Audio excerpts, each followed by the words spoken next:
বর্তমানে যেভাবে cyber attack বা সাইবার বুলিং গুলা হচ্ছে, এটা আসলে আমাদেরকে ভেতর থেকে একদম ভেঙে দেয়। যেহেতু নারী রাজনীতিবিদ হওয়া একটু কঠিন, এখানে যারা নারী আছে তারা অবশ্যই আমার সাথে রিলেট করতে পারবে। সেই জায়গায় আসলে এখন নতুন রাজনীতিবিদ হিসেবে আসলে আমার জন্য জার্নিটা আরো বেশি টাফ হয়ে গেছে।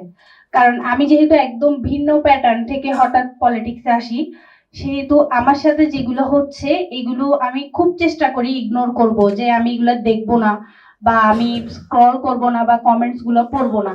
কিন্তু আসলে বেশিক্ষণ এগুলো ইগনোর করে থাকা যায় না। যদি আমি ইগনোর করি, দেখা যায় অনেকে স্ক্রিনশট বা লিঙ্ক গুলা নিয়ে আমার ইনবক্সে পাঠায় বা আমার ফ্রেন্ড সার্কেলে এগুলো নিয়ে বিব্রত বোধ করে। তো এই জায়গার মধ্যে হচ্ছে একটা কথা বলতে চাই, সেটা হচ্ছে বাংলাদেশে আসলে 49% নারী। এই নারীগুলোকে যদি আমরা নিরাপদ বোধ ফিল করাতে না পারি, আমরা যদি নিজেরাই পলিটিশিয়ান হয়ে যদি ডিপ্রেশনে পড়ে বাসায় বসে থাকি, তাহলে আমরা তৃণমূল পর্যায়ে গিয়ে অন্য নারীদেরকে কি আশ্বাস দিব যে আমরা আসলে তাদেরকে কেমন বাংলাদেশ উপহার দিতে চাই? আমরা দিন দিন, বিশেষ করে প্রযুক্তি যেখানে আমাদের জন্য আশীর্বাদ হওয়ার কথা, সেখানে প্রযুক্তি এখন আমাদের জন্য অভিশাপে পরিণত হয়েছে। এই যে এআই, রিসেন্ট আমার সাথে একটা ঘটনা হয়, আমি এরকমই একটা প্রোগ্রামে ছোট্ট একটা স্পিচ দিই। ওই জিনিসটারে এআই দিয়ে এমন বাজেভাবে বানানো হয়েছে এন্ড বিভিন্ন পেজ থেকে হচ্ছে ওটা প্রমোট করা হয়েছে। আমি যে নিজের পক্ষ থেকে কোন একটা ক্লিয়ারিফিকেশন দিব, ততক্ষণে জিনিসটা এমন ভাবে ছড়াই যায়, ওটা আসলে আমার কন্ট্রোলে থাকে না।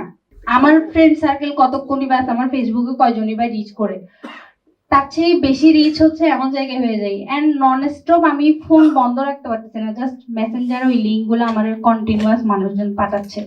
এই জায়গার মধ্যে আসলে যখন কথা বলি, তখন একটা পর্যায়ে চিন্তা করি না, পলিটিক্স আসলে হচ্ছে না, পলিটিক্স করব না, বা এরকম একটা মন মানসিকতা তৈরি হয়। দেন যখন ঢাকা আসি কক্সবাজার থেকে, তখন অন্যান্য পলিটিক্যাল ফিল্ডের যে সমস্ত আমার নারী সহযোদ্ধারা আছে সবার সাথে যখন কথা বলি, তখন বুঝতে পারি এটা শুধু আমার একার গল্প নয়।